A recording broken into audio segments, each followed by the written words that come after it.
Les logiciels et les sites internet. Qu'est-ce qui a changé? Qu'est-ce qui est nouveau ici? Qu'est-ce qui a été ajouté? Alors, dans les lignes suivantes, nous allons très rapidement vous présenter la nouveauté du plan comptable général de l'OHADA. Qu'est-ce qu'on a introduit au niveau des logiciels et sites internet? Alors, l'autre nouveauté est l'introduction des sites internet dans les immobilisations incorporelles, précisément au compte 21.3. Si vous le constatez bien, dans l'ancien plan comptable général de l'OHADA, on avait le compte 21.3 porté comme intitulé logiciel, tout simplement. Il y avait juste logiciel. Il n'y avait pas site internet. Juste pour dire que dans le nouveau plan comptable, si vous vérifiez, si vous avez le PC Joe avec vous, vous pouvez vérifier très rapidement. Vous verrez que le compte 21.3 devient désormais logiciel et site internet. Donc automatiquement, cela voudrait dire qu'il y a un nouveau compte qui a été ajouté. Puisque le compte 21.3 était tout simplement unique, il y avait juste le logiciel, il y avait juste le côté logiciel, il n'y avait pas encore en ce moment les sites internet. Donc désormais, nous avons les subdivisions suivantes. Donc le compte 21.3.1 ou tout simplement le compte 21.31, voilà, pour faire juste, qui porte désormais le nom de logiciel, avec l'apparition d'un tout nouveau compte, qui est le compte 2132, qui porte le nom de, ou bien intitulé, site internet. C'est très simple. Alors, pour être immobilisé, un site internet, vous devez le savoir, doit servir de façon durable à l'activité de l'entité, tout en respectant certaines conditions prévues par le Cisco ADA. Bon, ces conditions, c'est un peu long, donc je vais vous l'envoyer après, sûrement en dessous donc de cette présentation. Ensuite, les redevances sur site ou logiciel seront donc comptabilisées dans les comptes 6343 pour redevances pour logiciel. Qu'est-ce que ça veut dire? Bon, vous voulez créer un site internet, naturellement, vous allez faire appel à un informaticien ou tout simplement un développeur d'application. Alors, ce développeur d'application va se mettre donc à enregistrer un certain nombre de codes pour pouvoir vous créer un site internet.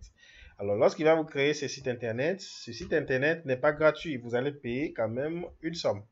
Là, une fois que cette somme est payée, il faudra plutôt de temps en temps faire des mises à jour sur le site internet, faire des ajouts. Et ces ajouts ne seront pas, ne seront pas gratuites.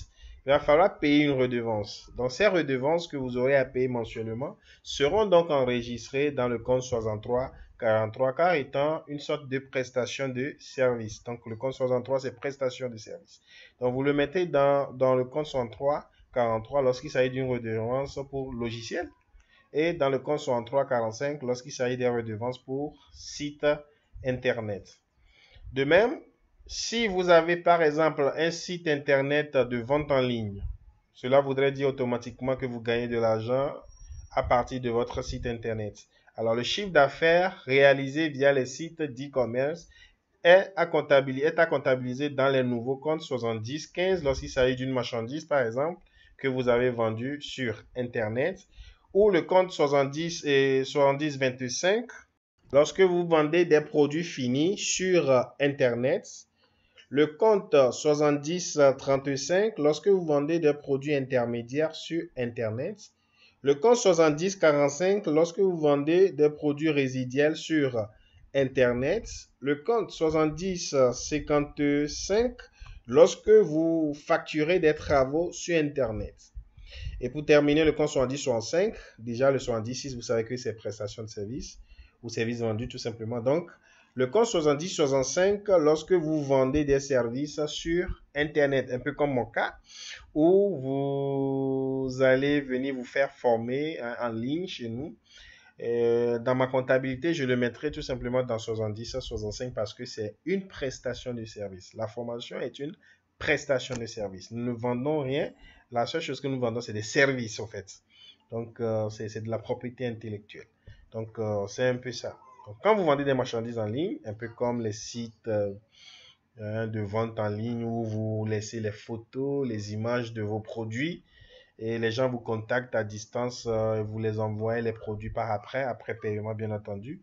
Alors, si c'est des marchandises que vous avez vendues, le comptable doit le mettre dans le compte 70-15. Si c'est des produits finis, donc dans le compte 70 comme on dit 70-25. Si c'est les produits intermédiaires, dans le compte de 70-35.